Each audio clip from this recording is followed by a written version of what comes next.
आदरणीय दर्शकवृन्द नमस्कार। Accuracy, balance, credibility यो हो एबिसी न्युज र एबिसी न्युजमा यति बेला यहाँहरू कार्यक्रम एबिसी वाच हेर्दै हुनुहुन्छ। साथमा छु म अर्जुन लिम्बू। आज हामी एउटा महत्त्वपूर्ण विषय देशको आर्थिक अवस्था, अर्थतन्त्र, अर्थ राजनीतिको विषयमा कुराकानी गर्नेछौँ र आज हामीसँग स्टुडियोमा दुईजना विशिष्ट पाहुनाहरू हुनुहुन्छ। नेपाल राष्ट्र ब्याङ्कका पूर्व गभर्नर दिपेन्द्र बहादुर छेत्री, यसै गरिकन अर्थविद डाक्टर चन्द्रमणि अधिकारी हुनुहुन्छ। दुवैजनालाई एबिसी वाचमा हार्दिक स्वागत छ सर। हस्, धन्यवाद, नमस्कार। म डाक्टर अधिकारीज्यूबाट कुराकानीको सुरुवात गर्न चाहन्छु। अर्थतन्त्रको विषयमा कुराकानी गर्दै गर्दा खास गरिकन अहिले जुन चाहिँ अर्थ मन्त्रालयको अहिले प्रसङ्ग जुन छ नि, बजेट यो भर्खरैको अब आगामी वर्षको लागि, आर्थिक वर्षको लागि यो बजेट निर्माण प्रक्रियामा अर्थमन्त्रीज्यूले चाहिँ भनौँ न एकदमै बाहिरका व्यक्तिलाई चाहिँ समावेश गर्नुभयो भन्ने हिसाबले जुन एउटा विवाद अहिले चर्किएको छ, यो विषय जुन रूपमा अगाडि बढिरहेछ, प्रतिपक्षले जसरी चाहिँ यसलाई तताई पनि राखेको छ, अर्थमन्त्रीज्यूको पनि आफ्नो एउटा नैतिक हिसाबले यसमा भूमिका रहला, सरले यसलाई कसरी हेर्नुभएको छ? अब यो विषय त एक ढङ्गले च्याप्टर क्लोजै भयो होला, किनभने पार्लियामेन्टले त विधेयक पास पनि गरिसक्यो होइन। तर यो जुन कुराहरू निक्ल्यो अब त्यो मिडियाले ल्याएको हो, त्यसमा पार्लियामेन्टले आफ्नो ढङ्गले छानबिन गर्नुपर्ने, हेर्नुपर्ने भने उसले हेर्ला, त्यसका निकायहरू छन्। तर त्यो कसले के गर्यो भन्दा पनि यस्तो खालको नीतिगत चाहिँ नि विचलनका कुराहरू हिजो पनि हुन्थे, हामीका अहिले पनि भए होलान्। कतिपय कुराहरू हेर्दा अहिलेका बजेटमा पनि अलिक विवादास्पद खालका नीतिहरू आएका पनि छन् र हामीका त्यस्तो हुनुको कारण के हो भने हामीले कुनै काम गर्दा, चाहे करका दरहरू परिवर्तन गर्दा होस्, चाहे करका दरभन्दा अन्य खालका नीतिगत व्यवस्था गर्दा होस्, उद्योगलाई दिने, उद्योग सम्बन्धी दिने सुविधाका सम्बन्धी कुराहरू होस्, हामी अध्ययन गर्दैनौँ। अध्ययन नगरिकन केही व्यक्तिहरूले भने, कहिलेकाहीँ केही व्यक्तिहरूले भनेको आधारमा अथवा त्यो व्यक्ति भन्ने आधारमा भन्ने व्यक्तिहरू अब ब्युरोक्राट्सले आफ्नो अनुभवको आधारमा केही भन्लान्, अथवा स्वार्थ समूहहरूले पनि कहिलेकाहीँ त्यो चलखेल गर्लान् र अन्यले पनि अब त्यो भन्दाखेरि आफूलाई चलखेल नगरे पनि आफूलाई फाइदा हुने गरी निजी क्षेत्रले पनि माग गर्ला, त्यो स्वाभाविक पनि हो। तर त्यसरी माग भएर आइसकेपछि राज्यले, अर्थ मन्त्रालयले, राष्ट्रिय योजना आयोगले त्यस्ता नीतिगत व्यवस्था गर्दा भोलि त्यसको प्रभाव के पर्दछ त? त्यस्तो साँच्चै देशको चाहिँ नि सबैले युनिभर्सली फाइदा पाउँछन् कि त्यो कुनै निश्चित समुदाय, वर्ग, क्षेत्रलाई दिन खोजियो भने त्यसले मात्रै पाउँछ कि अन्यले पनि पाउँछन् कि, अथवा कुनै स्वार्थ समूहकोमा पो जान्छ कि त्यो फाइदा? त्यो नीतिलाई कार्यान्वयन भोलि गर्न सकिन्छ कि सकिँदैन, त्यो मेकानिजम छ कि छैन भनेर त्यस्तो अध्ययन नगरिकन, त्यसमा गृह कार्य नगरिकन त्यो बजेटमा अथवा बजेटभन्दा बाहिर पनि अन्य बेलामा पनि नेपाल सरकारले नीतिहरू ल्याउँछ। जस्तो अहिले नै भनौँ जग्गाकै कुरा भयो नि, जग्गा चाहिँ यो भूउपयोग नीति आयो, त्यसपछि भूउपयोग सम्बन्धी ऐन आयो, अहिले नियमावली आयो। नियमावली आएपछि वर्गीकरण गरेपछि मात्रै चाहिँ नि त्यो जग्गाको बिक्री वितरण, किता काट गर्ने भनेर भन्यो।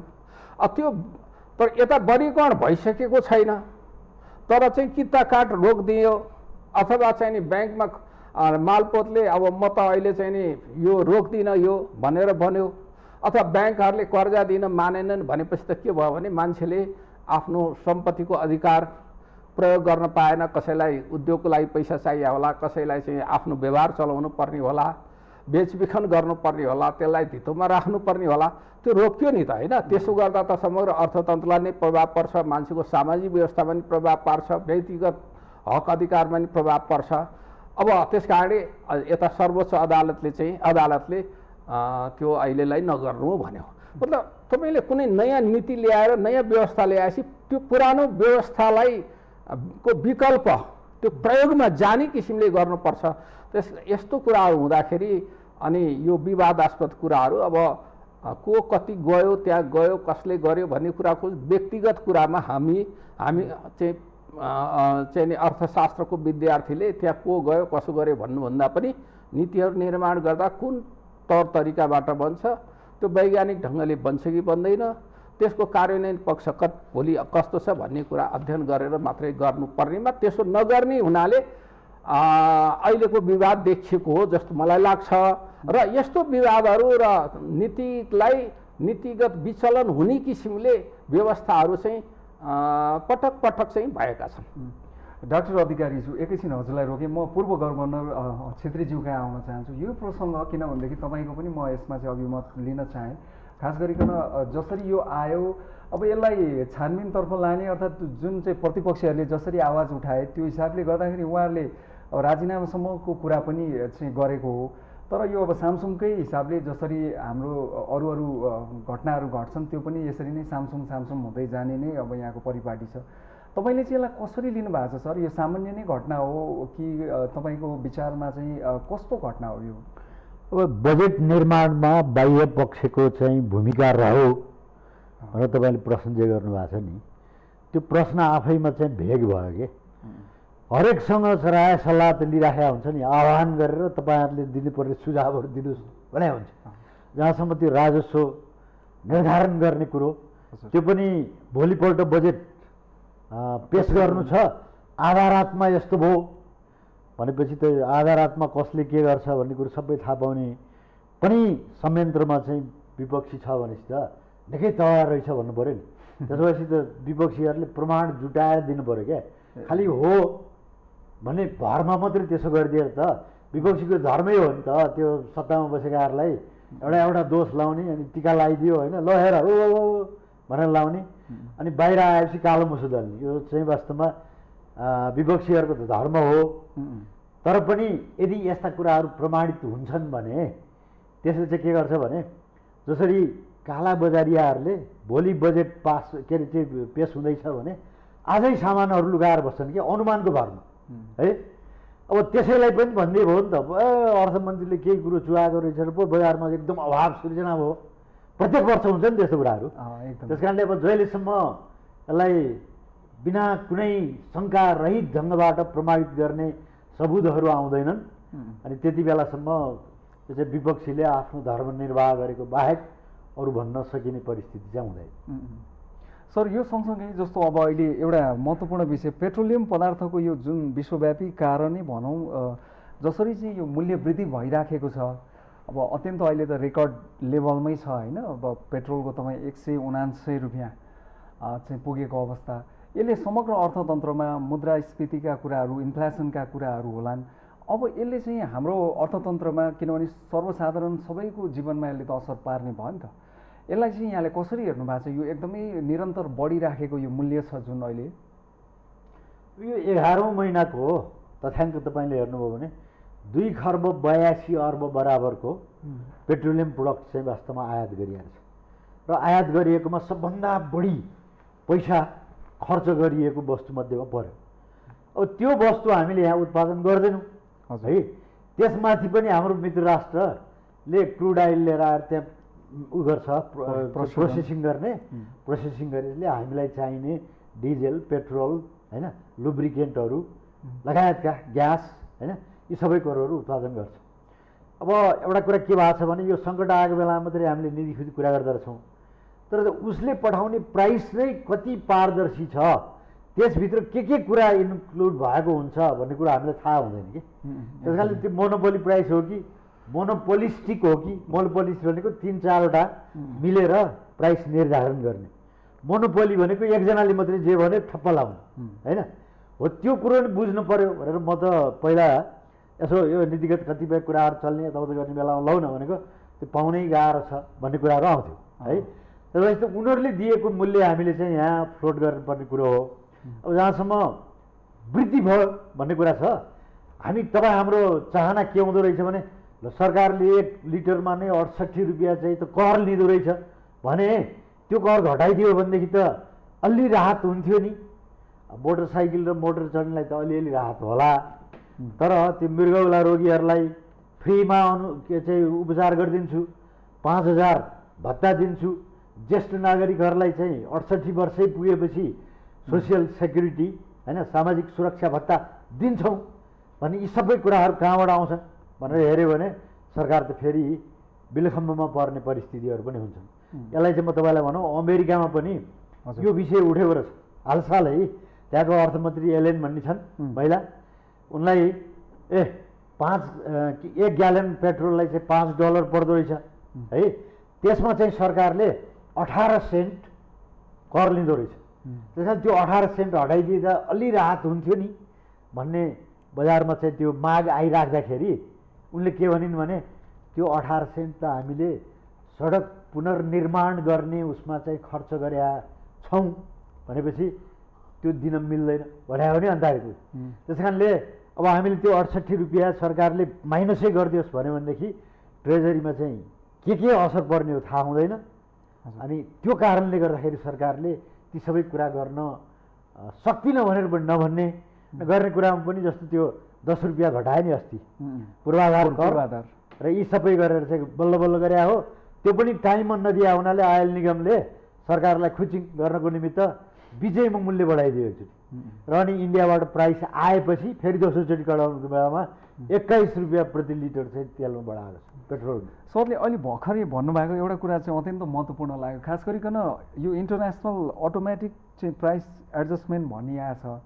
त्यसमा जस्तो भारतबाट आएको लिस्टमा प्राइसको लिस्टमा चाहिँ उनीहरूले कसरी के इन्क्लुड गरेर पठाउँछन्, अर्थात् त्यो कतिको रियलिस्टिक छ ठ्याक्कै त्यो उहाँहरूले हामीले खोजेको जस्तै र एकदमै पारदर्शी छ, उहाँहरूले चाहिँ एकदमै त्यही मूल्यलाई मात्रै राखेका छन् कि उहाँहरूका पनि अरू त्यसको इन्भिजिबल कुराहरू छन् भन्ने विषयमा हाम्रो स्टेट लेभलबाट अर्थात् एनओसीले यसमा एकचोटि खोजबिन गर्नुपर्ने अवस्था अर्थात् भनौँ न यसमा अध्ययन गर्नुपर्ने आवश्यकता चाहिँ देखियो जस्तो लाग्यो मलाई चाहिँ। सर के भन्नुहुन्छ यसमा?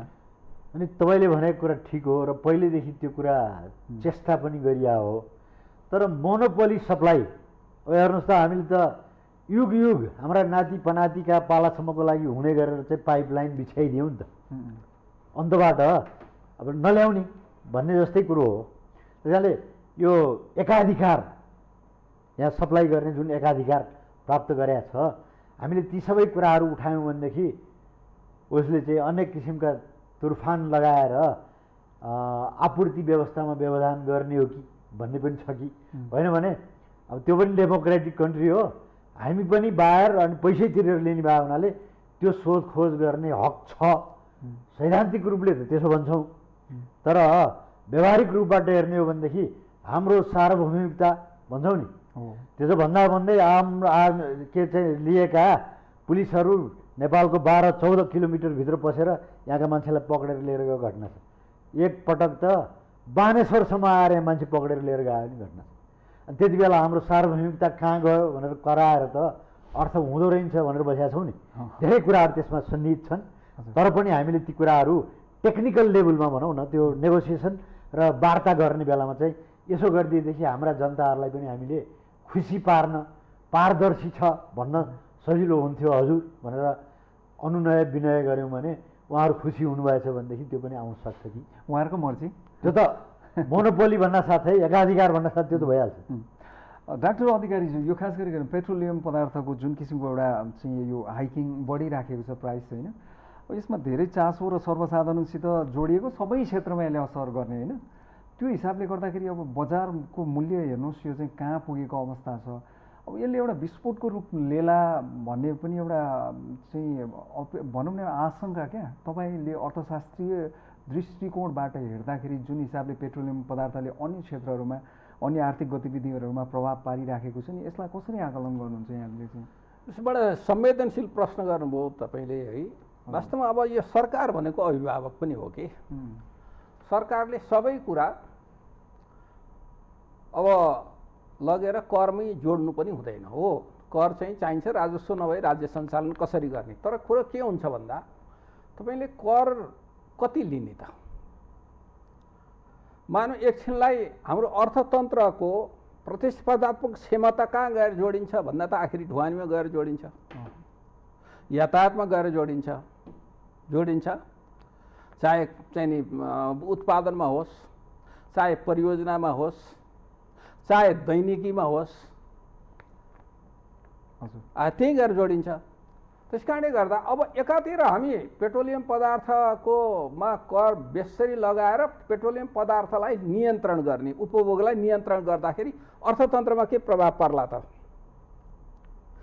अब त्यो एउटा अध्ययन गर्नु पऱ्यो ब्यालेन्स के गर्नु पऱ्यो भन्दा अब जस्तो भनौँ न अरू चाहिँ नि हामीले 200 त पुगिसक्यो पेट्रोलको भाउ, 193 डिजलको भाउ पुगिसक्यो। हिजोका परियोजनाहरू 5-7% प्राइस एस्कालेसन गरेर फिजिबिल छ कि छैन भनेर बनाइएको होला परियोजनाहरू। ती परियोजनाहरू अब भोलिका दिन सबै नबन्न सक्ने अवस्था सिर्जना हुन सक्छ।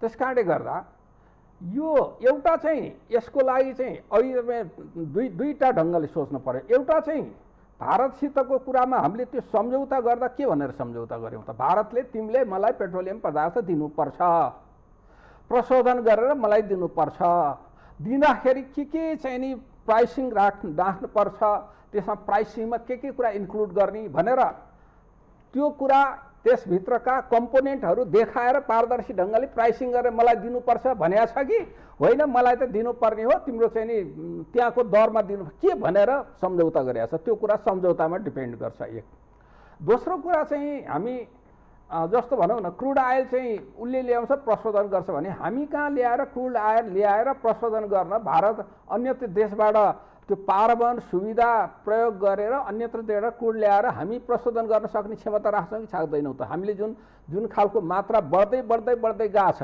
भनेपछि त्यसको अध्ययन पनि एउटा हुनु पर्ला। हजुर ठिक छ, त्यो हाम्रो चाहिँ नि भायबल हुँदो रहेछ, त्यो सम्भाव्य हुँदो रहेछ, फिजिबल हुँदो रहेछ भन्ने देख्यो भने फेरि विकल्प खोज्ने त्यो पनि खोज्नु पर्ला। अन्यथा चाहिँ अब उसले त बिक्री गर्ने हो भारतले, अब मैले यतिमा दिन्छु भनेर भनेपछि हामीले त्यो एग्री गरिसकेका छौँ भने त उसले पठाएको प्राइस त मान्नु पर्यो होइन। अब ट्याक्सको कुरालाई चाहिँ नि अब एउटा पेट्रोलियममा 1 लिटरमा सबै ट्याक्स 5-6-7वटा ट्याक्स लाग्दाखेरि 65 रुपियाँ जति ट्याक्स लाग्छ। त्यो 65 रुपियाँ ट्याक्स चाहिँ को ठाउँमा 65 ठाउँमा 30 बनाउँदाखेरि चाहिँ नि त्यसले चल्ने कुरा हुन त अब पेट्रोल चाहिँ अलि गाडी हुने मोटरसाइकल चढ्नेले मात्रै चढ्ने हो,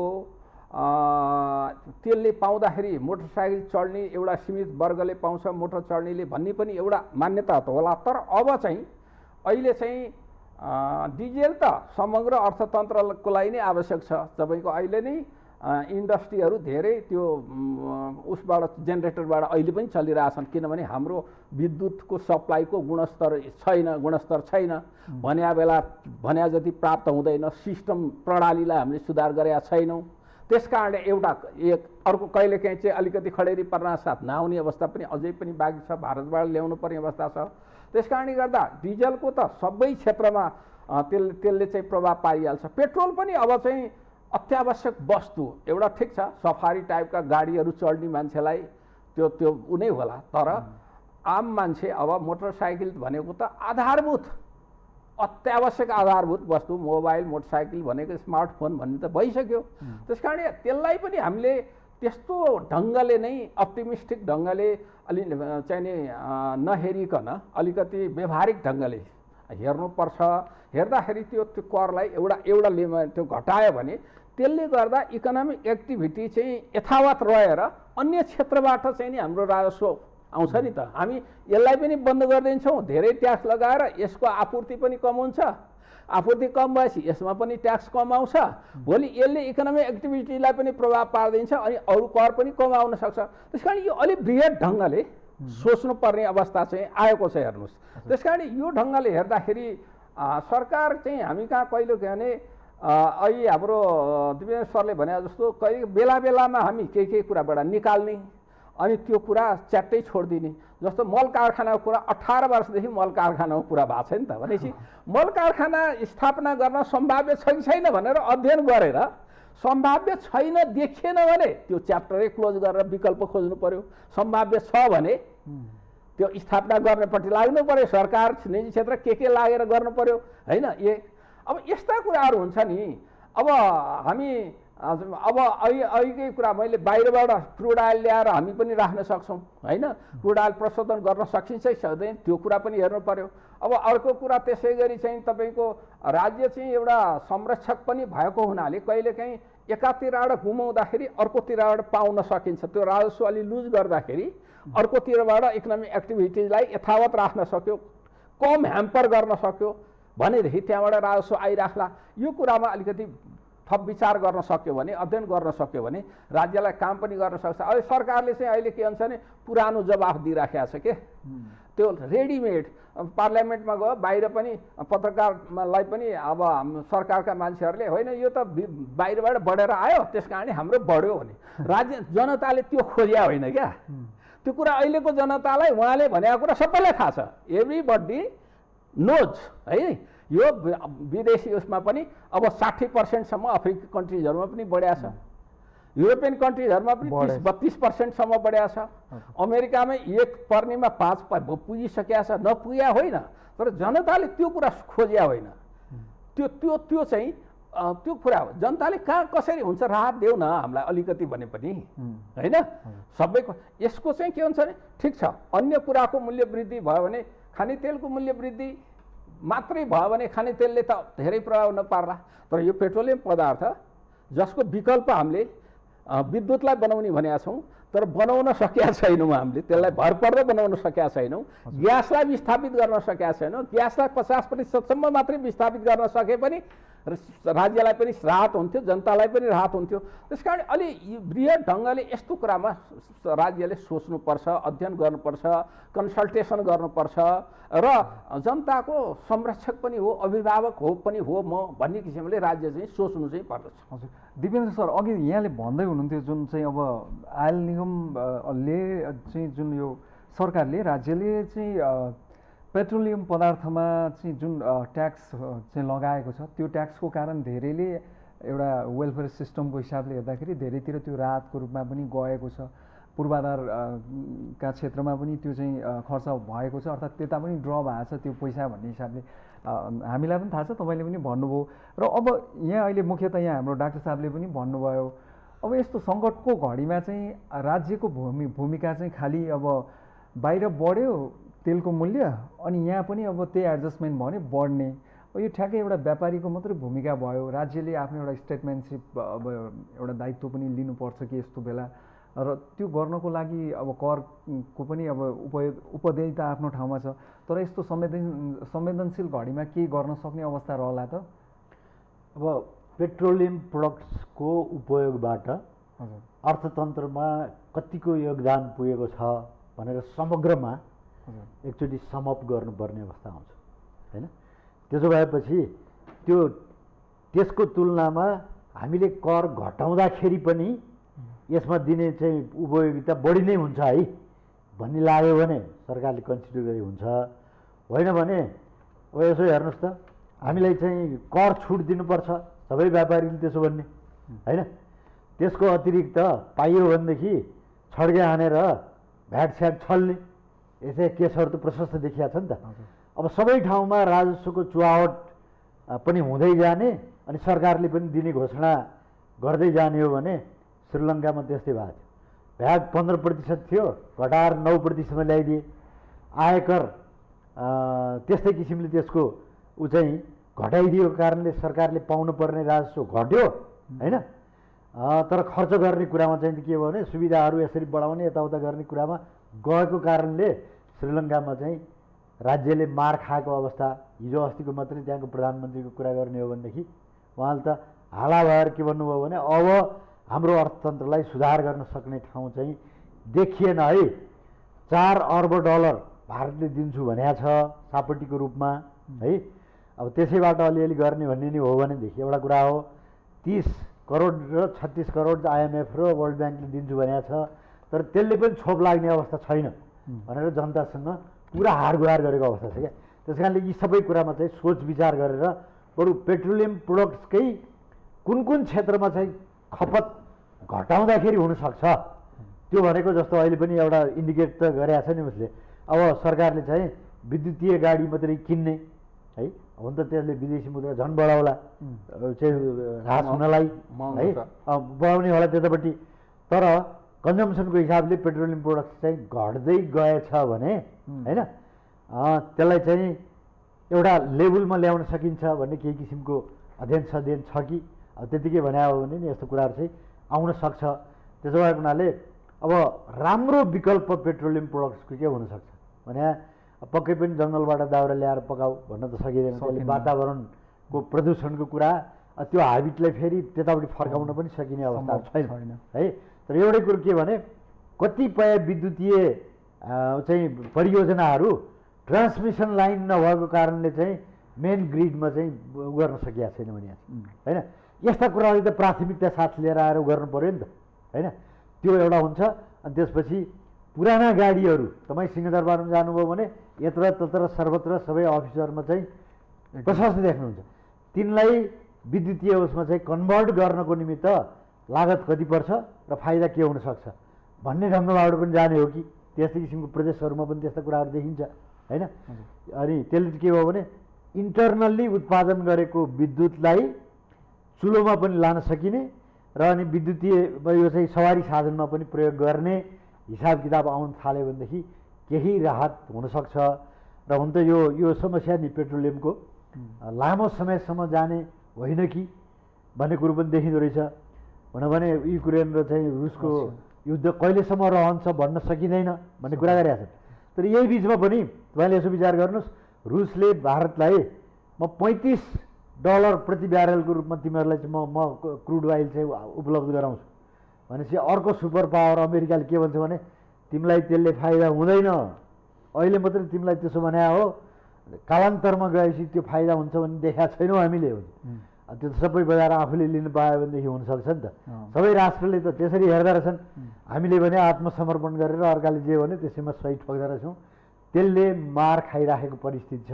त्यसो भएको हुनाले इन्टरनल्ली पनि अब कहाँ कहाँको विद्युतलाई कसरी लिएर आएर जोड्न सकिन्छ र त्यसलाई भान्सादेखि लिएर विद्युतीय सवारी साधनमा कति प्रयोग गर्न सकिन्छ र कति डिजेल पेट्रोल लिएर आएर अर्थतन्त्रलाई चलायमान बनाउने हो त्यो हिसाब किताब गरेर जान सकिने हो भनेदेखि अलिअलि कम गर्न सक्ने परिस्थिति चाहिँ हुनसक्छ जस्तो लाग्छ। अब यसैमा अलिकति एउटा चाहिँ जोडिहालौँ। खास गरिकन यहाँले विद्युतीय चाहिँ सवारी साधनमा जोड दिँदै गर्दाखेरि नेपालमा जस्तो पहिला अब अलिक अगाडि तपाईँहरू त धेरै फ्यामिलियर पनि हुनुहोला, जस्तो काठमाडौँमा पनि ट्रली बस सुविधा त्यही बेला एउटा प्र्याक्टिसमा आइसकेको थियो। चीन सरकारले चाहिँ त्यो गरिदिएको अवस्था थियो। त्यही बेला पनि हामीले ठ्याक्कै त्यो पोइन्टबाट त्यसलाई नै अगाडि चाहिँ एक्सपान्सन गरेर लगेको भए त हामी अलिक यो विद्युतीय सवारी साधनहरूका हिसाबले भनौँ न अहिलेभन्दा धेरै अगाडि पुगिसक्थ्यौँ होला सर। त्यो बाटोमा हामी चुक्यौँ भन्ने चाहिँ लाग्छ कि लाग्दैन यहाँलाई? हामीलाई अहिले व्यापक समस्या पर्या हुनाले हामीले त्यो कुरो देख्यौँ र त्यति बेलाको सरकारले त सलाई उत्पादन गर्ने, जुत्ता उत्पादन गर्ने, छाला उत्पादन गर्ने अनि बस चलाउने हो सरकारले गर्दैन। सरकारले त फेसिलिटेट गर्ने हो भने। तर यो भक्तपुरसम्म जाने ट्रली बस त पुरा लाइफलाइन हो। हेर्नुहोस्, त्यो एकदम राष्ट्रको लागि घातै गरिया हो क्या त्यति बेलाको सरकारले। त्यस्तै चिनीको कुरा गर्नुहोस्, उत्पादन आन्तरिकले हुने गरिएको थियो होइन। अहिले 1 किलोको 110 रुपियाँ किन भन्छन् भने अब हाम्रो यहाँको उत्पादनले पुग्दैन, बाहिरबाट ल्याएको यस्तै भयो। जनताहरूलाई त मार खाउने कुरो हो नि त्यो त होइन र। कागज कारखाना, भिरगुटी कागज कारखाना त्यत्रो उत्पादन हुन्थ्यो, अलिअलि त्यो एक्सपोर्ट पनि हुन्थ्यो भनेर आएको छ अहिले होइन। त्यो गर्न पाएको भएदेखि हामीले बाहिरबाट आयात गर्ने कुराको सब्स्टिट्युट हुन सके भए पनि त हुनसक्थ्यो होला नि त। राष्ट्रिय दृष्टिकोणले हामीले चाहिँ सोचेन्छौँ खालि तत्कालको लागि अरूहरूले दिएको आश्वासनको भरमा अब मुलुक चाहिँ नियो लिबरल भन्छन् के, नव उदारवादको उसमा चाहिँ गइयो भने त्यसै सबै कुरा फलेर आउँछ भन्ने ढङ्गबाट जाँदाखेरि मुलुकलाई चाहिँ घाटा परेको हो भन्ने निष्कर्ष निकाल्नलाई चाहिँ अझै पनि हिचकिचाउनु हुन्न। डाक्टर अधिकारीज्यू, अब तपाईँ अर्थविद पनि हुनुहुन्छ, यही कुरालाई म जोडेर ल्याउन चाहन्छु। जस्तो पहिला चाहिँ अब पञ्चायतकालको समयमा मुख्यतः स्टेटले, राज्यले जुन चाहिँ यो चाहिँ अब कारखानाहरू उद्योगहरू चलाउने जुन एउटा परिपाटी पनि देखियो, पछिल्लो समयमा खुला अर्थनीति भन्दै तपाईँको चाहिँ राज्यले चाहिँ उद्योग धन्दा चलाउने होइन, त्यहाँ फेसिलिटेट मात्रै गर्ने हो भन्ने हिसाबले त्यो अवधारणा आयो। अब आज फेरि हामी यो सङ्कटको घडीमा चाहिँ हाम्रो यस्तो थियो उस्तो थियो भनिराखेका छौँ। तपाईँले यो सही थियो कि गलत थियो भनेर कसरी मूल्याङ्कन गर्नुहुन्छ? अब हामी त्यति बेला पनि पञ्चायत कालमा नि एक खालको मिश्रित अर्थतन्त्र थियो हाम्रो है। मिश्रित अर्थतन्त्र थियो, राज्यले धेरै कुरा गरे पनि थियो र त्यति बेला गर्नुपर्ने आवश्यक पनि थियो, किनभने निजी क्षेत्रमा त्यो क्षमता थिएन। तर हामीले कहिलेकाहीँ हामी के भन्छौँ भने एक्सट्रिम भइदिन्छौँ के। अब अहिले विश्वमै एउटा कुरा के भइसक्यो भन्दा तपाईँले पूर्ण नियन्त्रित अर्थव्यवस्था पनि चल्दैन, एकदमै पूर्ण लगाम बिनाको त्यो नियो लिबरलिजम पनि विश्वबाट फेल भइसक्यो है। अब संयुक्त चाहिँ अधिराज्य अमेरिका भन्छौँ हामी, क्यापिटलिस्ट कन्ट्री भन्छौँ। 1935मै रुजवेल्टले नै त्यो पूर्ण पुँजीवाद त चल्ने रहन्छ भनेर उनले चाहिँ कल्याणकारी राज्य व्यवस्थाका कतिपय कुराहरू न्यू डिल अन्तर्गत लिएर आए होइन। यति गरेन भने विश्वबाट कम्युनिस्टहरूले चाहिँ पनि गर्ने भयो, हामी पनि सङ्कटमा परिसक्यौँ भनेर लिएर आए। तर हामीले चाहिँ 2048 सालपछि एउटा कुरा गल्ती चाहिँ हामीले गऱ्यौँ। ठिक छ, खुला अर्थतन्त्र ओपन गर्नुपर्ने, पारदर्शी गर्नुपर्ने, प्रतिस्पर्धी बनाउनु पर्ने चाहिँ हो। तर राज्यले सबै कुरा छोडिदिँदा निजी क्षेत्रले दुईवटा कुरा हुन्छ। निजी क्षेत्रको क्षमता पनि छ कि छैन, इन्ट्रेस्ट पनि छ कि छैन, र निजी क्षेत्र चाहिँ अल्टिमेट मोटो चाहिँ उसको उद्देश्य के हो भन्दा how to maximise the profit and wealth भन्ने नै हो। सम्पत्ति र मुनाफा कसरी जम्मा गर्ने र अरूभन्दा बढी धनी हुने भन्ने हो। त्यस कारणले कतिपय क्षेत्रहरू, खास गरी सार्वजनिक यातायातको क्षेत्रमा कहीँ न कहीँ राज्यको उपस्थिति हुनुपर्छ।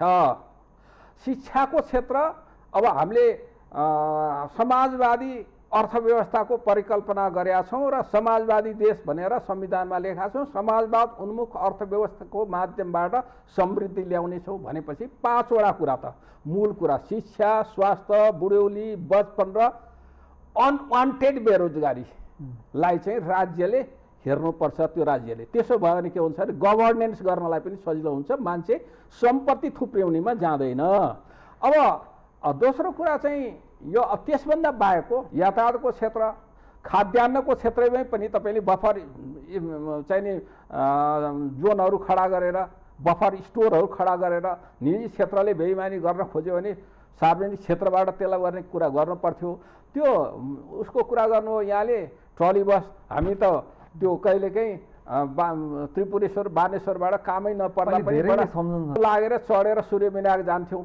त्यो चाहिँ एउटा मोडेल दिएको थियो हामीलाई, मोडेल दिया, अरूले सबै गरिदिने होइन नि, तिम्रो लागि यस्तो नि मोडेल हुनसक्छ है भनेर दिएको। त्यसलाई विस्तारित गर्नुपर्ने ठाउँमा हामीले कतिपय कुराहरू चाहिँ त्यसलाई वास्तै गरेनौँ, लापरवाही गरिदिउँ, त्यसलाई नीतिगत संरचनाभन्दा बाहिर लगिदिउँ। तपाईँले निजीकरणकै कुरा गर्ने हो भने 2049 सालमा त्यति बेलाको सरकारले निजीकरण भनेर ल्यायो।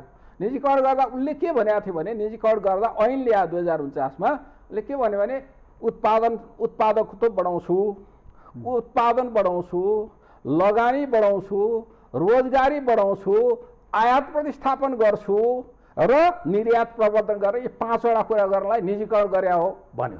तर त्यति बेलाका निजीकरण गरेका कुन संस्थान बाँकी छन् अहिले र ती 5वटा उद्देश्यहरू पुरा भए त भन्दा कहिलेकाहीँ के हुन्छ भने बुझ्ने कुरा ठिक ढङ्गले नबुझेपछि निजीकरण भने त अर्थतन्त्रभित्र निजी क्षेत्रको भूमिकालाई राज्यले, सार्वजनिक क्षेत्रले एउटा स्तरमा उचित ढङ्गले, समुचित तरिकाले, पारदर्शी ढङ्गले जनहितलाई ख्याल गरेर अनुगमन पनि गर्ने, नियमन पनि गर्ने र सर्टेन वस्तु र सेवा पनि उत्पादन गरेर दिने।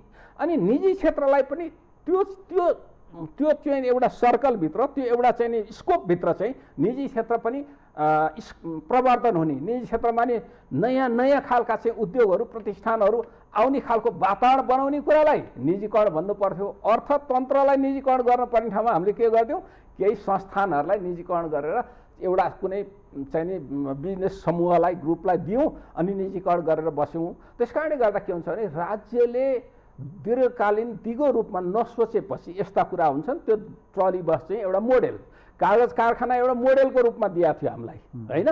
त्यस कारणले जुत्ता कारखाना नि हामीलाई मोडेलको, यस्तो छ है तिमी अब बनाउन सक्छौ भनेर दियो हो नि त।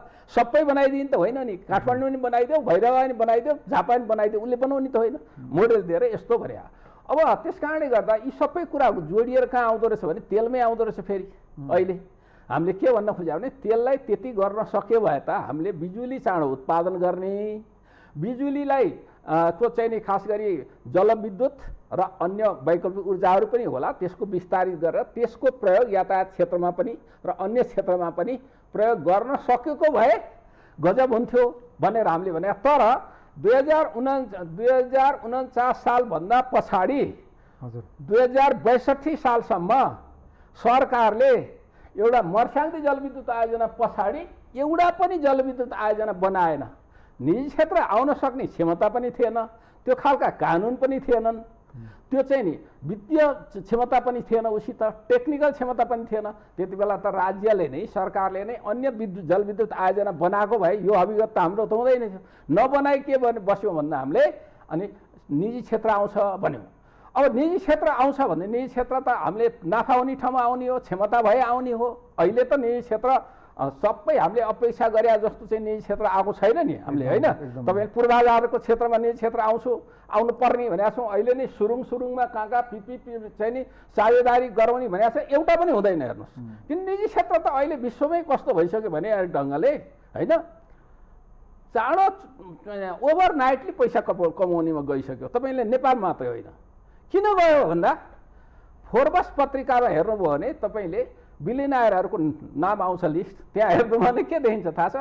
आइटी क्षेत्रमा काम गर्ने बिलियनर भएको छ, रियल एस्टेट क्षेत्रमा काम गर्ने बिलियनर भएको छ, चेन स्टोरहरू चलाउने बिलियनर भएको छ, के एग्रिकल्चर गर्ने, म्यानुफ्याक्चरिङ इन्डस्ट्री गर्ने बिलियनर भएको छ? छैन नि। भनेपछि विश्वमै तपाईँले ओभरनाइटले ट्रेडिङ बिजनेस गऱ्यो भने 24 घन्टामा केही न केही फाइदा हुने, इन्डस्ट्री गऱ्यो भने 3 महिना कुर्नुपर्ने, एग्रिकल्चर गऱ्यो भने वर्ष दिन कुर्नुपर्ने भने फाइदा नहुने। भनेपछि त्यो कुरालाई ख्याल गरेर त्यो क्षेत्रमा लगानी गर्ने, सरकारले पनि लगानी गर्ने पूर्वाधार बनाइदिने र आवश्यक चाहिने वातावरण, कानुनी वातावरण पनि बनाइदिने, नीतिगत कुराहरू पनि सुगरिदिने, पूर्वाधार पनि बनाइदिने गर्या भएदेखि अहिले हुन्थ्यो। नत्र हामीलाई यी चाहिँ कथा भए के अहिले चाहिँ कथा भए। अब तेलको कुरो चाहिँ के हो भन्दा तपाईँको तेल चाहिँ अहिले कमर्सियल गुड्स होइन, यो मात्रै होइन, यो चाहिँ इन्टरनेसनल पोलिटिकल प्रोडक्ट भइसक्यो है, पोलिटिकल प्रोडक्ट भइसक्यो। अब एउटा चाहिँ के छ भने अहिले हाम्रो उहाँ सरले भने जस्तो यसको मूल्य चाहिँ अब विभिन्न कारणले, पोलिटिकल कारणले नै घट्न पनि सक्छ। अर्को एउटा कारण के छ भने विश्व ब्याङ्कले नि के भनिसक्यो, अब मन्दी चाहिँ आउँछ विश्वमा, रोक्न सकिँदैन भनेपछि मन्दी आउने भने अथवा एक्टिभिटी कम हुन्छ, त्यसले पनि अलिकति घटाउनलाई सप्लाई एन्ड डिमान्डको मात्रै छोडिदिने भने चाहिँ फेरि तेलको भाउ घटेर पनि जान्छ है। रिसेसन मन्दी आइसकेपछि त आर्थिक क्रियाकलापहरू विश्वमै घट्छ। त्यस कारण तर व्यापारिक वस्तु मात्रै नभएर सप्लाई एन्ड डिमान्डमा मात्रै नभएर यो पोलिटिकल गुड्स र विश्वको पोलिटिक्सलाई प्रभाव पार्ने एउटा वस्तु बन्न गएको छ। अमेरिकाले त्यत्रो रिजर्भ राखेको छ, तेल किन झिक्दैन भन्दा अरूको तेल युज गर्ने है। यो कुरा भएको हुनाले हामी यसमा अलिकति सतर्कै हुनुपर्छ, हामी सजगै हुनुपर्छ र हाम्रा आफ्ना विकल्पहरू चाहिँ खोजेर त्यो विकल्प र त्यो कुरा र हाम्रो विकल्पको बिचमा काहीँ न काहीँ संयोजन, उपयुक्त मिश्रण चाहिँ बनाउनुपर्छ जस्तो मलाई लाग्छ। दिपेन्द्र सरलाई एउटा प्रश्न गर्न चाहन्छु। म सरको एउटा पुरानो एउटा अन्तर्वार्ता हेर्दै गर्दाखेरि यहाँले भन्नुभएको रहेछ यो नेपालको अर्थतन्त्र खराब हुनमा चाहिँ तत्कालीन प्रधानमन्त्री केपी शर्मा ओलीज्यूको पनि केही हात छ भनेर तपाईँले भन्नुभएको रहेछ। अब अहिले अर्थतन्त्र चाहिँ मुस्किलबाट गुज्रिरहेछ। छिमेकी सार्क राष्ट्रकै चाहिँ तपाईँको सार्क राष्ट्रकै श्रीलङ्काको अवस्था तपाईँ आफैले पनि भनिराख्नुभयो, विश्वमा मन्दीका कुराहरू छन्।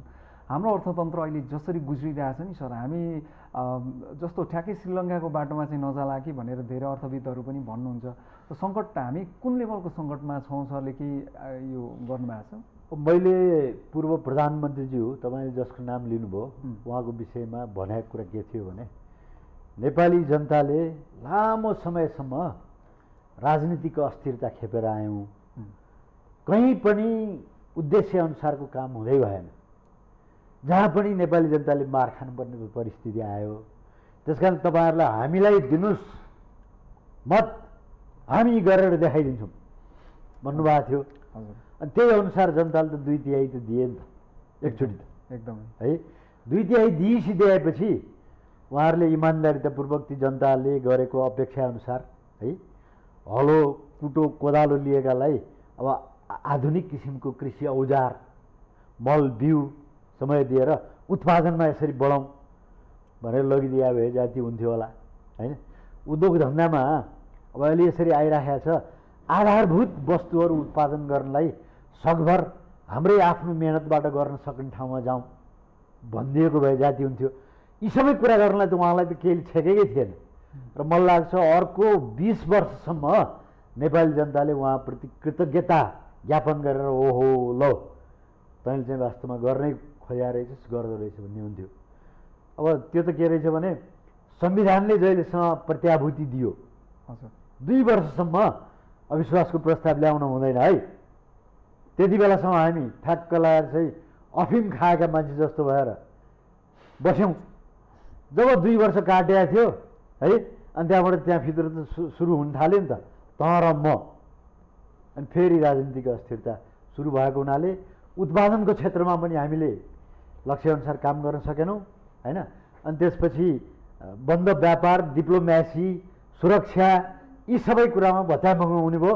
जब हामी आन्तरिक रूपले कमजोर हुन्छौँ त्यति बेला छिमेकमा त्यो डिलमा पर्खेर बसेकाहरूले त आएर हामीलाई फकाउने, ललाउने है, तर्साउने, धम्काउने अनि लोभमा पार्ने यी सबै कुरा हुँदो रहेछन्। र अहिलेसम्म चाहिँ मुलुक यो सबै कुराको बिचबाट चाहिँ आइराखेको हुन्छ। तपाईँले आजै मात्रै पनि एउटा प्रमुख राष्ट्रिय दैनिकमा देख्नुभयो, अदालतका न्यायाधीश र वकिलको बिचमा चाहिँ यस्तो कुराकानी चलेको भनेर चाहिँ अन्तर्वार्ता नै छापियो।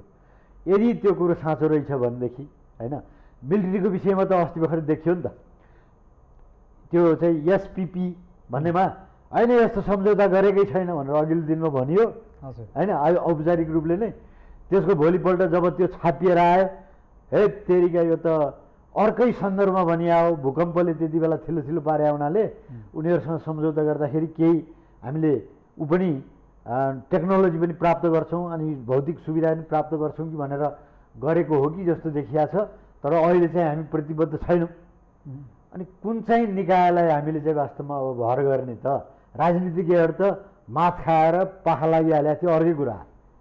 त्यसो भएको हुनाले मुलुक चाहिँ भत्याभङ्ग अवस्थामा जान खोजिराखेको परिस्थिति छ र अर्थतन्त्र पनि त्यसरी नै बिग्रिन गइराख्दाखेरि हामी झन् कमजोर भएर जाने अवस्था रहेको हुनाले फेरि पनि युनाइटेड ग्रुपले चाहिँ नेपाली जनताले भोइस उठाउनु पर्ने कुरो भएको हुनाले मैले त्यो प्रसङ्गमा मात्रै त्यस्तो कुरा गरे हो। हजुर, र त्यस्तो अवस्था देखिएको पनि छ।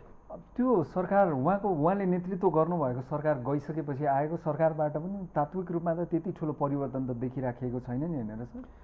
अब त्यसैलाई कुरा गर्नुहुन्छ भने त म एउटा कुराले पनि भन्छु कि तपाईँ हामीले चाहिँ चिन्ता गऱ्यौँ है ल चाहिँ यो वैदेशिक स्रोतको रकम चाहिँ ऊ चाहिँ एकदम खस्केर गयो, जम्मा जम्मी 6 महिना 6.5 महिनाको लागि मात्रै वस्तु र सेवा आयात गर्नलाई पुग्नेमा पुग्यो।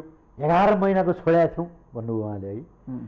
तर अहिले कतिपय नीतिगत निर्णयहरू गरेर त्यो एकदम लग्जरियस किसिमको आयातलाई निरुत्साहित गर्ने भन्दाखेरि पनि तात्विक असर परेन भन्ने किसिमको कुरो त आइरहेछ नि।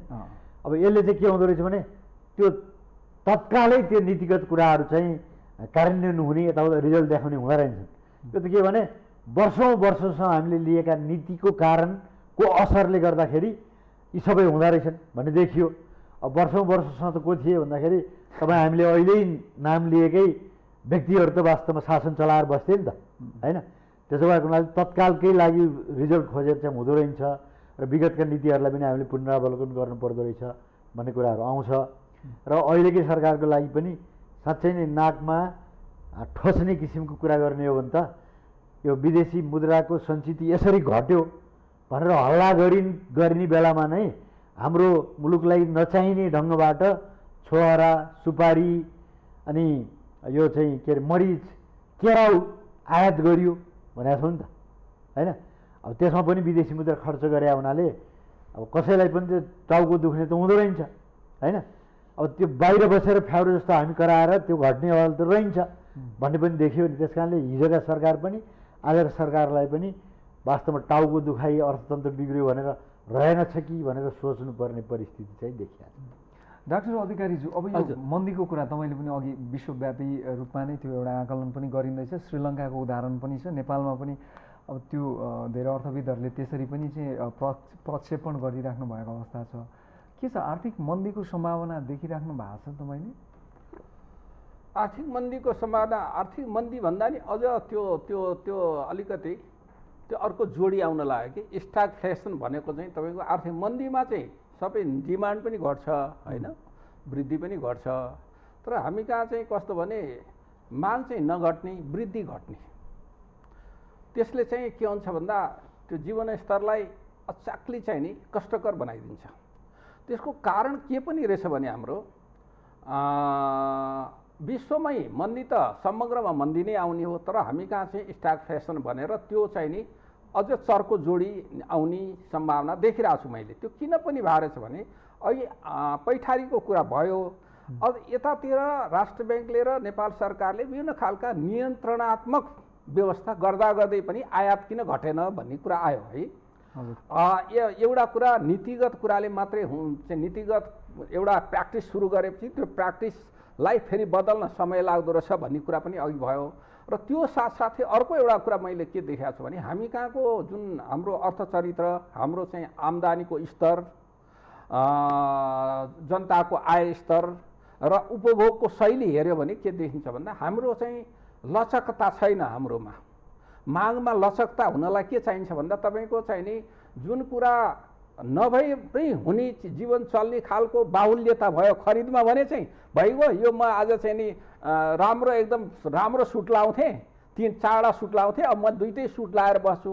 म सोफारी खालको गाडी चढ्थेँ, म अलिकति सजिलो कम खालकै गाडी खेल्छु अथवा चढ्दिनँ। कस्मेटिक कुराहरू भयो भने चाहिँ के हुन्छ भन्दा त्यो आम्दानी होइन, अब म यसलाई घटाउँछु भन्न सकिन्छ। तर हाम्रो चाहिँ अधिकांश आय कहाँ जान्छ? खानेमा, लाउनेमा, दैनिकीमा, शिक्षामा, स्वास्थ्यमा, जुन आधारभूत कुराहरू छ होइन त्यहाँ जान्छ। अनि हाम्रो आयात हुने वस्तु अधिकांश वस्तुहरू र यातायातको होइन छ। अब सुन अलिक घटाइदिउँ हामीले, सुन्दाले भने अब सरकारको नीति पनि कस्तो भने अघि कुरा चल्यो नि, केराउ, छोडा, मरिच यस्तोमा चाहिँ एउटा सरकार आयो होइन, ल्याउन नदिने भने बन्द गर्यो होइन। त्यो किन बन्द गर्यो त्यसको अध्ययनको निचोड बाहिर आए पनि छैन। अर्को सरकार आएपछि खोलिदियो, त्यसको निचोड पनि बाहिर आएको छैन। किन गर्यो? त्यसको औचित्यता कुनैले पनि पुष्टि गर्न सक्दैन, त गरिदिन्छ एउटा एउटा खालको निर्णय। एउटा यस्ता नीतिगत कुराहरूमा चाहिँ कोमा भएको एउटा कच्चापन, अपरिपक्वपना एउटा, र अर्को मागमा भएको लचकतामा कमी भएको कारणले। र तेस्रो कुरा चाहिँ हामीले एउटा कुरा के गर्न सकेनौँ भने अहिले हामीले दुईटा कुरा, एउटा चाहिँ यो हामीले श्रम बाहिर पठाएछौँ नि, यसलाई त श्रमलाई चाहिँ उत्पादनमा परिणत गरेर उत्पादन चाहिँ बेच्न सकेको भए हाम्रो जुन थियो। अब हामीले श्रमै बाहिर पठाइदियो, श्रमै मात्रै बेच्यौँ भने त्यो कच्चा पदार्थ बेच्यौँ हामीले, फिनिस्ड गुड्स त बेचेनौँ।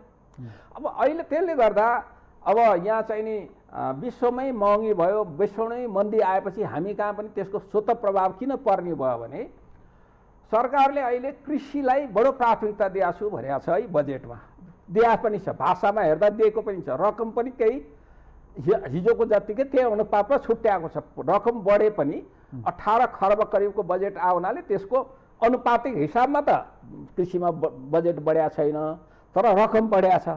तर जब कि तपाईँलाई त्यो खेतहरू बाजा छन्, पाटाहरू बाजा छन्, त्यहाँ उत्पादन भएछिन आन्तरिक उत्पादन बढ्ने र निकासी दोबर हुने, आयातलाई 30% घट्ने कुरा त त्यहाँ उत्पादन हुनु पर्यो। हामीसँग मान्छे नै छैन। अनि यसै पालि 2071-72मा 5,67,000 मान्छे बाहिर गएर छन्। अहिले यसपालि त्यो रेकर्ड फेरि तोडिने बेला छ। मान्छे बाहिर जानेको सङ्ख्या, बाहिर जाने सङ्ख्या हामीले घटाउन पनि सकेका छैनौँ। गएकालाई यो महामारीको बेलामा आएकालाई हामीले एउटा खालको चाहिँ सबैले रोक्न पर्छ या गरेर भन्यौँ, तर रोक्न सकेनौँ। अनि या त तपाईँको त्यो ती खेतहरू, ती गराहरू, ती पाखाहरूमा लाई विकसित मुलुकमा जस्तो 3 जना बसेर 101 हेक्टर जग्गामा 3 जनाले खेती गर्न सक्ने खालको प्रविधि, मेसिनरी, प्रविधि, सिप, सिँचाइ, ढुवानीका साधन त्यो खालको दिन सकेको भए त थोरै मान्छेले नि काम गर्छन् अनि उत्पादन बढिहाल्छ भन्ने हुन्थ्यो। तर हामीले त्यो दिन नसकेका हुनाले हिजो 10 जनाले गरे ठाउँमा कमसेकम 8 जना त चाहियो। भनेपछि ती मान्छे नै छैन। अनि हामी कहाँ उत्पादन बढ्दै बढ्दैन नि। हेर्नुहोस्, जतिसुकै हामीले यहाँ चाहिँ प्राथमिकता राख्यो भने उत्पादन बढ्दैन। उत्पादन नगरेपछि त हामीले के गर्नुपर्छ? बाहिरबाट ल्याएरै खानै पर्छ। अनि तपाईँको भाउ बढ्छ। अनि त्यसपछि त्यो मन्दीको प्रभाव हामी कहाँ स्वाभाविक रूपमा पर्छ र हामीलाई चाहिँ दोहोरो मार, एउटा डलरको मूल्य बढेको मार, अर्को तेलको मूल्य बढेको मार र आन्तरिक उत्पादन नभएको मार। यसो हेर्दा विप्रेषणमा पैसा चाहिँ आएको चाहिँ बढी देखिन्छ नेपाली मुद्रामा कन्भर्ट गर्दा। तर त्यो फेरि भाउ बढेको कारणले गर्दा अलि दिन उनीहरूको परिवारमा रहन्छ त्यो पैसा, अलि दिन हिजोको सामान वस्तु रियल भ्यालु चाहिँ बढ्दैन, उनीहरूले पाउने रियल सामान चाहिँ बढ्दैन, पैसा बढ्या देखिन्छ। त्यस कारण उनीहरूको जीवनस्तर अझ खस्किने सम्भावना छ, गरिबी अझ बढ्ने सम्भावना देख्छु मैले। र अहिले त मैले जनता अलि अत्तालिएर भोलि चाहिँ नि अराजक स्थिति आउला कि भन्ने चाहिँ सरकार अलि सजग हुनुपर्छ, अलि संवेदनशील हुनुपर्छ। अस्ति धादिङमा मल लुटिदिए नि होइन, त्यो त राज्यले कानुन थियो नि त होइन, त्यो मल चोरी निकासीबाटै आएको भए नि राज्यको कानुन त्यो लागेन नि, किन लागेन भन्दा जनता सडकमा आइसकेपछि त गाह्रो हुन्छ। त्यस कारणले गर्दा पेट्रोलियम पदार्थ अन्य पदार्थ अचाकली मूल्य वृद्धि भयो। अहिले चाहिँ नि तपाईँको यो खाद्य पदार्थमा कतिपयमा 50% मूल्य वृद्धि भइरहेको छ, हाइपर इन्फ्लेसन हो नि त्यो त होइन। समग्र हेर्दा पो 10%को 8%को मूल्य वृद्धि छ त है। त्यस कारणले गर्दा तपाईँले भन्नुभएको प्रश्न, हामीलाई त्यो मन्दीको चपेटामा हामी पर्न सक्ने सम्भावना छ। भनेपछि यो परिप्रेक्ष्यमा तपाईँले जुन चाहिँ इन्डिकेटर्सहरू अर्थात् जुन कुराहरू तपाईँले भन्नुभयो नि, त्यो हिसाबले गर्दा जस्तो अब आगामी आर्थिक वर्षको लागि अर्थमन्त्रीज्यूले जुन चाहिँ एउटा आर्थिक वृद्धि दरको प्रक्षेपण गर्नुभएको छ 7% भन्दा ज्यादा उहाँले जुन गर्नु 8% होइन, त्यो चाहिँ के सम्भव छैन त?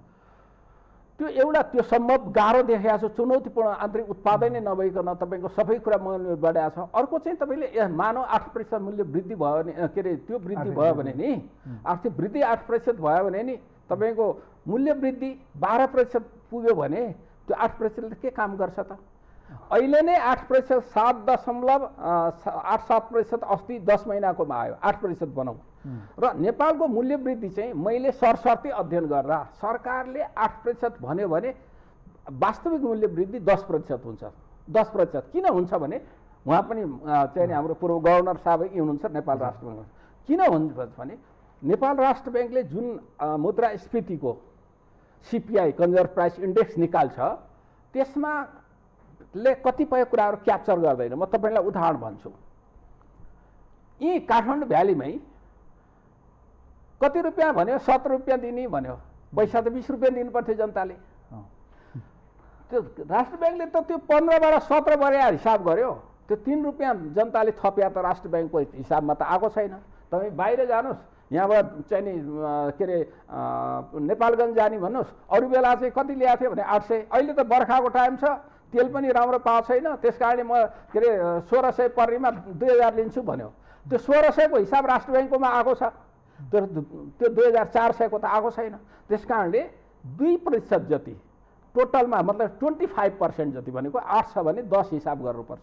त्यस कारणले त्यो सरकारले ल्याएको मूल्य वृद्धि 12 भयो भने 15% हुन जान्छ। त्यस कारणले त्यो 15% मूल्य वृद्धि हुने अनि 8% ग्रोथ भयो भने के काम लाग्छ त? 7% त माइनसै हुन जान्छ। त्यस कारणले गर्दा यो मैले चुनौतीपूर्ण देखेको छु। हो, अब सबै कुरा चाहिँ ठिकठाक ढङ्गले चल्न खोज्यो भने 7% सम्मको ग्रोथ 6.5% होला है। अहिलेका जटिलताहरू चाहिँ नि साम्य भयो भने, तर जटिलता साम्य हुने सम्भावना कम देखेको छु। जस्तो बेलायतको चाहिँ नि अस्ति अर्थमन्त्रीले नै के भन्यो भने मेमा 9.5% को मूल्य वृद्धि भयो, अब त्यो 10% हुँदैछ र त्यो मूल्य वृद्धि अझ माथि जाँदैछ, रिसेसन आउँदैन। 2024मा मात्रै हामी साबिकको ठाउँमा फर्किन सक्छौँ कि जस्तो छ भनेर त उनीहरूले नै भनिसकेका छ होइन। त्यस कारणले गर्दा हामी वात्त एकदम चाँडो सजिलो हामी, किन डिपेन्डेन्सी हाम्रो धेरै बढेको हुनाले। आजभन्दा 40 वर्ष अगाडिको अर्थतन्त्र हो भने विश्वको तपाईँको रिसेसनले हामीलाई चाँडो भ्याउँदैन थियो। 2008मै हेरौँ हामीलाई कम प्रभाव पर्यो, तर हामी 2008 र अहिले चाहिँ कति 22 भनेको 14 वर्षमा हामीले हाम्रो डिपेन्डेन्सी धेरै बढेको हुनाले हामी वात्त अरू ठाउँमा रिसेसन भइराख्ने, अरूसँग मूल्य वृद्धि भइराख्ने, तर हामी कहाँ चाहिँ नहुने भन्ने हुँदैन। त्यस कारणले गर्दा यो चुनौतीपूर्ण छ भन्ने चुनौतीपूर्ण देखेको छु। दिपेन्द्र सर, यही प्रश्न हजुरलाई, जस्तो अब बिचमा अब यो आगामी आर्थिक वर्षमा त चुनाव पनि छ फेरि होइन बिचमा, त्यो र अहिलेको चाहिँ विशिष्ट एकदमै एउटा चाहिँ सङ्कटग्रस्त नै धेरै चुनौतीले भरिएको आर्थिक परिस्थितिमा अर्थमन्त्रीज्यूले अपेक्षा गर्नुभएको, उहाँले प्रक्षेपण गर्नुभएको आर्थिक वृद्धि दर मुलुकले प्राप्त गर्न सक्ने अवस्था देख्नुहुन्छ तपाईँ? तपाईँले चुनावको सङ्केत गर्नुभयो। चुनावको व्यवस्थापन एउटा कुरा, अनि चुनावको परिणाम के हो त्यो अर्को कुरो, मेजर कुरो नि। एकदमै यो दुईटा कुरालाई हेर्नुपर्ने हुन्छ। जसरी यो सरकार आउने बेलामा बजेट चाहिँ अघिल्लो सरकारले पेस गरेको बजेटलाई प्रतिस्थापन गरेर ल्याइया हो नि त। त्यसले के भन्यो भने 1400वटा उहाँहरूको चाहिँ परियोजना थिए, हामीले 700 काटिदियौँ र 700 राखेको। त्यसै कारणले पुँजीगत खर्च अहिले 38% मात्रै भएको छ। हिजोसम्मको हो तथ्याङ्कमा हेर्ने हो भने 38% मात्रै पुँजीगत खर्च भएको छ। अब अहिले संशोधित पुँजीगत खर्च पनि गर्ने हो भनेदेखि 10 अर्ब 32 करोड प्रत्येक दिन खर्च गर्नुपर्ने अवस्था आउँछ है। त्यो सम्भव छ? त्यो असारे विकासै गर्दाखेरि पनि त्यो सबै सम्भावना हुँदैन। र अनि आगामी वर्षको लागि तपाईँले सङ्केत गर्नुभयो, निर्वाचन सम्पन्न गर्ने कुराले कर्मचारीहरू धेरै जस्तो यतापट्टि इन्भल्भ हुन्छन्। दुईटा त्यो पनि प्रदेशको र अनि उसको चाहिँ सङ्घको पनि छ होइन। अनि पोलिटिसियनहरू त सबै त्यसमा चाहिँ अब के कसेर लाग्ने हो लागिहाल्छ। त्यो कुरो भयो एउटा। अनि त्यसको नतिजा आइसिदिएपछि यही भनौँ न गठबन्धनवाला अहिलेको सरकारले ल्याएको बजेटमा स्टिक भएर बस्ने हुन्छन् कि अनि फेराबदल भएपछि हिजो तैँले यसो गरे होइन भनेर अर्कोले तेरो प्रतिस्थापन गरेलाई हामीले के सिकेका छैनौँ र तैँले गरेका कुरा हामीले गर्नु हुँदैन भन्यो भने फेरि पनि असरल हुने भयो हुनाले मलाई लाग्छ त्यो 8% को चाहिँ आर्थिक वृद्धि हुन सक्दैन र 7% को मूल्य वृद्धि भनेको छ नि त्यो चाहिँ डबल डिजिटमा नपुगिकन छोड्दैन है। अब यही तपाईँले अहिलेसम्म व्याख्या गरे अनुसार तेलमै यसरी रात गुना 2 गुना दिनमा 4 गुनाको दरले बढिरहेछ भने त्यसको असर सबै ठाउँमा पर्छ भनेदेखि कसरी हुनसक्छ 7% को मूल्य वृद्धि भन्ने कुरा भयो हुनाले यो दुईटै कुरा गर्न सम्भावना छैन। र अर्को कुरो के छ भन्नुहुन्छ भनेदेखि यो बजेट कार्यान्वयन गर्ने सिलसिलामा एउटा दुईवटा कुरा उहाँले चाहिँ नयाँ कुरा ल्याएको छु भन्नुभएको छ। के भने कार्यान्वयन गर्ने कर्मचारीहरूले हो, उनीहरूलाई न्यूनतम 2 वर्षको निमित्त प्रतिबद्ध गराएरै त्यो आयोजनाहरूलाई चाहिँ कार्यान्वयन गर्ने ठाउँमा हामी राख्छौँ। अब यो कति सम्भव छ होइन? आखिर त अलि धेरै बजेट भएको ठाउँमा मेरो भान्जो, मेरो ज्वाइँ अथवा मेरो कार्यकर्तालाई अङ्कमाल गरेर हिँड्ने कर्मचारी पढिदियो भने जाति हुन्छ भन्ने सोच त सबैको हुँदो हो होइन। त्यसो गर्न साथै हिजोको मान्छेलाई रिप्लेस गर्न साथै फेरि पनि त्यो परियोजनाहरू सञ्चालन गर्ने यताउता गर्नलाई चाहिँ अवरोध रहने भएका कारणले गर्दा त्यति स्मुथली अर्थतन्त्र अगाडि जान्छ भन्ने कुरा म बढी शङ्का व्यक्त गर्छु। हुन्छ सर, यो निकै नै महत्त्वपूर्ण विषयमा छलफलका लागि हाम्रो स्टुडियोसम्म आएर सहभागी भइदिनु भएकोमा तपाईँहरू दुवैजनालाई धेरै धेरै धन्यवाद छ। तपाईँहरूका लाखौँ लाख दर्शकहरूको बिचमा हाम्रा विचार पुर्याउन मौका दिनुभएकोमा तपाईँलाई धन्यवाद छ। नमस्कार। आदरणीय दर्शकवृन्द, उहाँहरू हुनुहुन्थ्यो नेपाल राष्ट्र ब्याङ्कका पूर्व गभर्नर दिपेन्द्र बहादुर छेत्री, यसै गरिकन अर्थविद डाक्टर चन्द्रमणि अधिकारी। यो सँगै आजको एबिसी वाच यहीँ समाप्त हुन्छ। एबिसी न्युज हेर्दै गर्नुहोला। म अर्जुन लिम्बू बिदा चाहन्छु। हस्त नमस्कार। Sponsored by Jagadamba Ultra Premium OPC Cement.